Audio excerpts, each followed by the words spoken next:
बात है बोनस की। Welcome back from the break. और ब्रेक पे जाने से पहले आप बातें सुन रहे थे मीर वाइज उमर फारूक की, chairman all parties Hurriyat conference है, और यासीन मलिक साहब की, chairman Jammu Kashmir liberation front है। मैंने आपको कहा था कि ब्रेक से आने के बाद आपको मैं इंकशाफ करूंगा, बल्कि मैं ऐसा करता हूं कि मलिक साहब से ही शुरू करता हूं उस इंकशाफ का। यासीन मलिक साहब, मुझे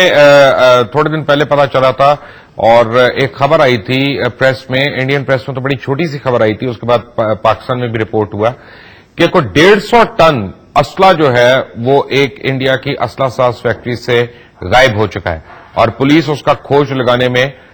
बिल्कुल भी नाकाम हो गई है किसी भी तरह से। और एक आम तासुर यह दिया जा रहा है कि क्योंकि कश्मीर मूवमेंट जो है वो बहुत शिद्दत इख्तियार कर गई है और आलमी बरादरी जो है उसने इसका नोट करना शुरू कर दिया, नोटिस लेना शुरू कर दिया, तो खुदा न खास्ता कहीं ऐसा ना हो कि भारतीय जो एजेंसीज हैं वो कॉमनवेल्थ गेम्स को यूज करके वहां पे दहशतगर्दी का कोई वाकया करें और उसको कश्मीर और पाकिस्तान के ऊपर इल्जाम लगा के कश्मीर के ऊपर से उसकी नजर हटाने की कोशिश करें। आपके पास इस ज़मीन में कोई इत्तलात हैं? देखिए, मुझे इस ज़मीन में कोई इत्तलात नहीं है, लेकिन मैं एक बात वाज़िया करना चाहता हूं। जब मैं रिसेंटली पिछले महीने 1.5 महीने के बाद जेल से रिहा हुआ, तो जो मैंने पहली बदशा चौक और जो जहां पर ये लड़के शहीद हुए हैं, जिन मालूम में जहां पर मैं गया, जहां पर मैंने पब्लिक जलसे किए, चाहे चारी शरीफ हो, चाहे जामिया मस्जिद में जमीयतुल विदा पे हो, चाहे ईद के दिन, या उन इलाकों में जहां बच्चे शहीद हुए, उन इलाकों में जो जलसे हुए, तो मैंने उसकी भरपूर तौर पर वजाहत की, अपने नौजवानों को अपील की कि हम मजलूम हैं। हमने इस तहरीक को दोबारा जो पुरअमन तौर पर जिंदा किया है, हमें इस पुरअमन नॉन वायलेंट डेमोक्रेटिक मूवमेंट को ही मजबूत कर लेना चाहिए। और मैंने इंडियन सिविल सोसाइटी और इंटरनेशनल कम्युनिटी से अपील की थी कि वो फौरी तौर पर इसका नोटिस ले और इन नौजवानों को जो इस वक्त पुरअमन तहरीक में शामिल हैं, उनको दोबारा किसी तशद्दुद की नजर न करे, बल्कि वो नॉन वायलेंट डेमोक्रेटिक मूवमेंट के साथ कमिटेड रहे। ये मुझे बताएं मीर वाइज उमर फारूक साहब के, हम ये देख रहे हैं कि पहली बारी वादी और रियासत में रात का कर्फ्यू नाफिज किया गया और यानी इस हद तक हुकूमत हिंदुस्तान जो है डर गई है कि वहां टेलीविजन चैनल्स के ऊपर पाबंदी आयद हो गई है, सहाफियों के ऊपर घरों से निकलने की पाबंदी आयद हो गई है। अभी तक मुझे पता चला है वहां पे तकरीबन 12 सहाफी जो हैं वो अपनी जान का नजराना दे चुके हैं और उनको जदकूब किया जा रहा है दीगर उनके साथियों को, और वहां पे बेमाना उनके साथ तशद्दुद किया जा रहा है। क्या हिंदुस्तान की जो सहाफी तंजीमें हैं, क्या प्रोफेशनल बॉडीज जो हैं वो इस ज़िमन में कोई आवाज उठा रही हैं? जी, कुछ रोज कबल एक बयान आया था जो जर्नलिस्ट बॉडीज हैं इंडिया की तरफ से, उन्होंने इस बात पे बड़े अफसोस का इजहार किया था कि सहाफियों को अपनी पेशेवराना जिम्मेदारियों से रोका जा रहा है और पुलिस और नीम फौजी दस्ते जो हैं कर्फ्यू पास होने के बावजूद उन्हें मार पिटाई कर रहे हैं, क्योंकि पिछले 3 महीनों में कम से कम 20 से ज्यादा सहाफी हों, चाहे फोटोग्राफर्स हों या वीडियो जर्नलिस्ट हों, उनको मारा पीटा गया, उनको ज़दकोब किया गया। इसमें तो कोई दो राय नहीं है कि भारत की मीडिया में भी या भारत की सिविल सोसाइटी का भी एक हिस्सा है जो कि इन चीजों को नोटिस कर रहा है। और हम ये नहीं कह सकते कि हर भारतीय जो है वो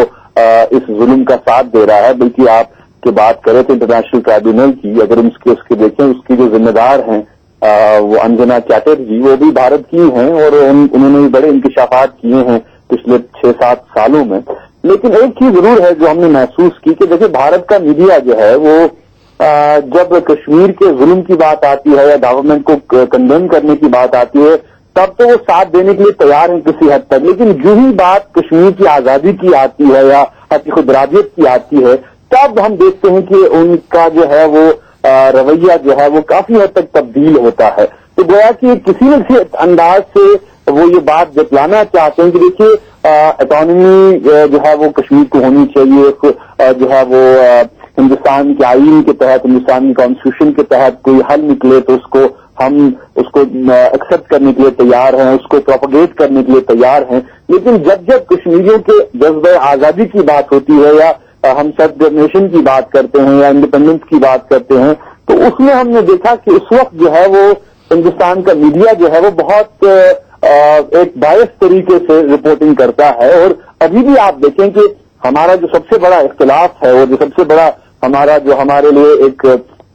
چیلنج ہے، وہ یہ ہے کہ ہندوستان کی حکومت ہو، ہندوستان کے لوگ ہوں، یا یہاں تک کہ پچھلے دنوں آپ نے دیکھا کہ جب وہ آل پارٹی ڈیلیگیشن یہاں پہ آیا تھا پارلیمنٹیرینز کا، اگرچہ ہم نے فیصلہ کیا تھا حریت کانفرنس نے اور JKLF میں مشترکہ طور کہ ہم ان سے نہیں ملیں گے کیونکہ یہاں پہ سویلینز کو مارا جا رہا ہے اور ہندوستان کی پارلیمنٹ جو ہے اور ان کے پارلیمنٹ کے ارکان جو ہیں وہ خاموش ہیں، کوئی کنڈم نہیں کر رہا ہے اس کو. تو لیکن کیونکہ ان لوگوں نے پھر ہمارے گھروں کی طرف رخ کیا تو ہم ظاہر سی بات ہے کہ ان کو ہم اپنے گھروں میں ملے. لیکن ہم نے جب ان سے بات کی اور بڑی وضاحت کے ساتھ بات کی، ہیومن رائٹس پہ تو وہ ساتھ دینے کے لیے تیار ہیں، کنڈم کرنے کے لیے تیار ہیں، لیکن جب بھی کشمیر کے مسئلے کی بات آتی ہے، کشمیریوں کے حق کی بات آتی ہے، ہم یہ کہتے ہیں کہ دیکھیے جی آپ تو بات کرتے ہیں اٹانومی کی، آپ تو بات کرتے ہیں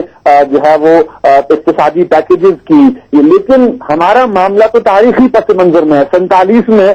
جو ہے وہ ہمارے ساتھ وعدے کیے گئے ہیں، کمٹمنٹ ہے، یونائٹڈ نیشن کے ریزولوشنز ہیں، یونائٹڈ نیشن کا چارٹر ہے. تو یہ تمام چیزیں جو ہیں اس حوالے سے ہم تب یہ محسوس کرتے ہیں کہ اس ضمن میں حکومت ہندوستان کی جو بھی پارٹیز ہوں، جو بھی گروپس ہوں، تب وہ آگے بڑھنے کے لیے یا اس حقیقت کا اعتراف اس طریقے سے نہیں کیا جا رہا، چاہے وہ پارلیمنٹ گروپ کا پارلیمنٹیرین ہو، چاہے وہ صحافی برادری ہو، یا چاہے وہ ہندوستان کی سول سوسائٹی ہو. یاسین ملک صاحب، تاریخی پس منظر کی بات کی تھی میر صاحب نے، تو میں آپ کو یاد کراؤں کہ آپ کو تو پتہ ہی ہے لیکن میں اپنے ناظرین کو بھی یاد کرانا چاہ رہا ہوں کہ پارلیمنٹ میں 7 اگست 1952 کو جواہر لال نہرو نے ایک سپیچ کی تھی، اور اس سپیچ کے 2 لائنیں میں آپ کو میں اپنے ناظرین کو بھی پڑھ کے سنا دوں. انہوں نے کہا تھا، and I quote, however, if the people of Kashmir do not wish to remain with us, let them go by all means. We will not keep them against their will, however painful it may be to us. However sad we may feel about leaving, we are not going to stay against the wishes of the people. We are not going to impose ourselves on them and to the point of a bayonet. Unquote. Yasin Malik صاحب، آج جو بھارتی افواج اور بھارتی صحافی اور civil society کر رہی ہے وہ تو جواہر لال نہرو کے اس وعدے کے بالکل برعکس نظر آ رہا ہے. دیکھیے، انہوں نے اس سے بھی ایک تقریر جو کی تھی وہ اس سے بھی بڑی تھی کہ کشمیری لوگ they are not selling commodity,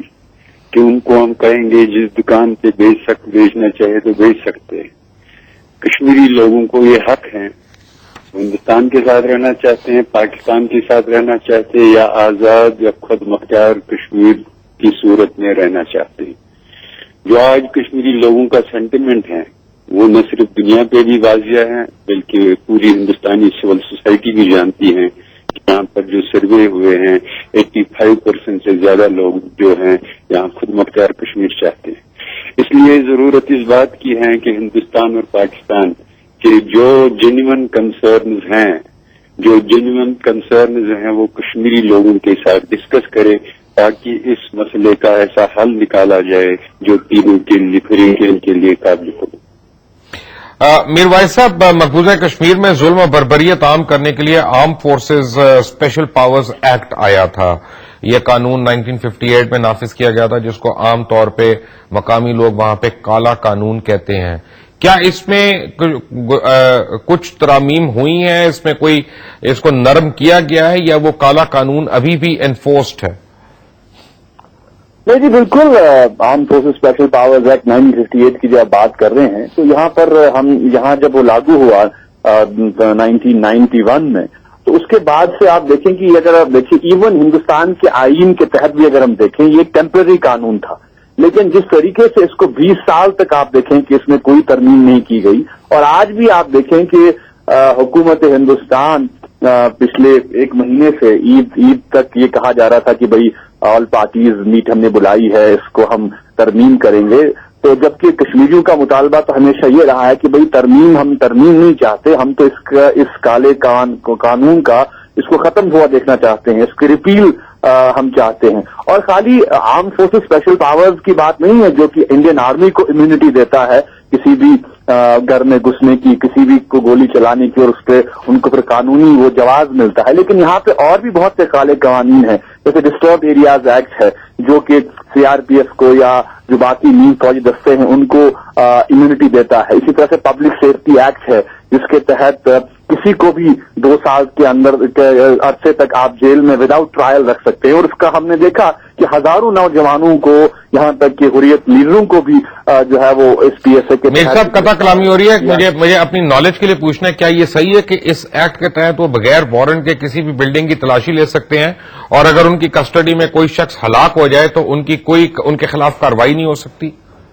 बिल्कुल, देखिए यही वजह तो है कि न सिर्फ हुर्रियत कॉन्फ्रेंस बल्कि हिंदुस्तान की जो सिविल सोसाइटी के लोग हैं वो भी कह रहे हैं कि ये तो ड्रैकोनियन लॉज हैं। ये लॉज बिल्कुल हिंदुस्तान की फौज को, हिंदुस्तान की आर्म फोर्सेस को ये एक खुला इख्तियार देते हैं कि विद इम्प्यूनिटी जो है वो किसी भी हद तक जा सकते हैं। और आपने देखा, देखिए ये ऐसा नहीं है कि हम जो बात आज कश्मीरी कर रहा है या ह्यूमन राइट्स ग्रुप्स कर रहे हैं, आप देखें ये हमारे पास ऐसी कई 100 मिसालें हैं जिसमें कि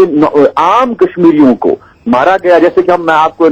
याद दिलाऊं कि कुछ महीने कबल, 4 महीने कबल मदखिल में एक एनकाउंटर कहा गया कि एक एनकाउंटर हुआ है और उसमें जो है पाकिस्तानी मिलिटेंट मारे गए हैं। और जब उस पर लोगों ने शोर उठाया तो वो चारों लोग जो है वो मकामी लोग निकले और ये इसलिए मारे गए थे कि फौज जो है या वो जो वहां पे जो कंसर्न्ड सिक्योरिटी एजेंसी थी उनके लोग सिर्फ तरक्की के लिए जो है वो कश्मीरियों को मारना चाहते थे और ये दिखाना चाहते थे कि हमें जो है इंसेंटिव मिले और तरक्की मिले और पैसा मिले ताकि हम ये दिखाएं अपने मुल्क को, अपने लोगों को कि हम कैसे दहशतगर्दों को मार रहे हैं। तो गोया कि इसका सिर्फ एक सिक्योरिटी पहलू नहीं है। आप कश्मीर में जो हो रहा है, फौज हो या नीम फौजी दस्ते हो या आर्मी हो, इनके काफी वेस्टेड इंटरेस्ट पैदा हो गए हैं, पैसा इनको मिल रहा। देखिए कि ये आर्मी क्यों खिलाफ है यहाँ से arm force special powers act हटाने की या डिस्टर्ब एरियाज एक्ट हटाने की, क्योंकि जो भी ऑपरेशन ये करते हैं उसमें उनको पैसा मिलता है, उनमें उनको पर्क्स मिलते हैं, उनमें उनको स्पेशल बोनसेस मिलते हैं। गोया कि कश्मीरियों को मारने के लिए जो है वो उनको इनामात और इकरामात से नवाजा जाता है। तो यही वजह है कि हुर्रियत कॉन्फ्रेंस ने इस पे बड़ा जोर दिया कि हिंदुस्तान जो ये तासुर दे रहा है कि हम डायलॉग करेंगे, बातचीत करेंगे और कश्मीर के मसले के हल के हवाले से जब तक इन काले कवानीन को खत्म न किया जाए, फौज का इनखला कामुल शुरू न किया जाए और ये जो कैदी हैं उनको रिहा न किया जाए, जुल्म जबर बंद न हो, तब तक जाहिर सी बात है कि मारधाड़ और कत्लेआम और बातचीत तो साथ साथ नहीं चल सकते। मैं यासीन मलिक साहब, मेरे पास सिर्फ 1.5 मिनट रह गया। मैं चाहूंगा आप बड़ी क्विकली मुझे बताएं कि हमें ये तो पता है कि आप लोगों की जो तमाम कश्मीरी लीडर्स हैं, रहनुमा हैं, उनकी डिमांड क्या है, अल्टीमेट डिमांड क्या है, लेकिन अगर भारतीय हुकूमत आज आपसे मुज़ाकरात शुरू करे तो आपका मिनिमम स्टार्टिंग पॉइंट क्या होगा? देखिए, इस सिलसिले में कल हमारी मीटिंग है अपनी एग्जीक्यूटिव और वर्किंग कमेटी की, तो इसलिए अगर आप कल मुझे ये सवाल पूछेंगे तो मैं आपको जवाब दे सकता हूं, क्योंकि सारे मामला हम मशवरे से तय करते हैं। कल हमने इस सिलसिले में अपनी वर्किंग कमेटी और एग्जीक्यूटिव काउंसिल की मीटिंग रखी है, तो इंशाल्लाह ये सवाल अगर आप मुझे कल शाम को पूछेंगे तो मैं जरूर इसका फार्मल जवाब। राइट, मैंने आपको मैं अभी खुदाफिज नहीं कह रहा क्योंकि मैं चाहता हूं कि आप हमारे साथ ही रहें। मैं अपने नाजरीन को बताता चलूं कि हमने बड़ी कोशिश की है कुलदीप नैयर साहब को लाइन पे लेने की, बट वो शायद अपनी मसरूफियत की बना पे, शायद किसी और वजह से वो नहीं आ पाए हमारे साथ, हालांकि पहले कंफर्म किया हुआ था उन्होंने। लेकिन मैं चलते चलते एक बात आपको एग्जाम्पलीफाई कर दूं कि जो मीर वाइज उमर फारूक ने कही है कि अगर आप इंडियन एजेंसीज की, इंटेलिजेंस एजेंसी की कॉम्पोजिशन देखते हैं तो आपको पता चलता है कि इंडियन हेल्ड कश्मीर जो है उसका टोटल कंट्रोल जो है वो आईबी के पास है, इंडिया में इंटेलिजेंस ब्यूरो के पास है। और गुज़िश्ता कई सालों से बहुत सी ऐसी रिपोर्ट्स आ रही हैं जो इंटर एजेंसी वॉरफेयर डिपिक्ट करती हैं हिंदुस्तान के अपने अंदर, क्योंकि raw research and analysis wing जो है वो मुतवातिर कश्मीर के अंदर हंगामे भी करवा रहा है, वहां पे यानी दहशतगर्दी के वाकयात भी करवा रहा है, सब कुछ जिनको दूसरी तंजीमों के साथ, दूसरे मुल्कों के साथ जोड़ दिया जाता है। दरअसल कश्मीर के ऊपर, जैसा मीर वाइज उमर फारूक ने कहा कि अनलिमिटेड फंड्स हैं वहां पे, कोवर्ट फंड्स हैं और रॉ वो फंड्स अपने अंडर करना चाहती है, तो खुद हिंदुस्तान इंटर एजेंसी वॉरफेयर का शिकार हो रहा है। मीर वाइज उमर फारूक आपका, यासीन मलिक साहब आपका, अल्लाह ताला हामी व नासिर हो, आप सबके घर वालों का अल्लाह ताला हामी व नासिर हो, اور تمام کشمیریوں کو اللہ تعالیٰ اب ان کی قربانیوں کا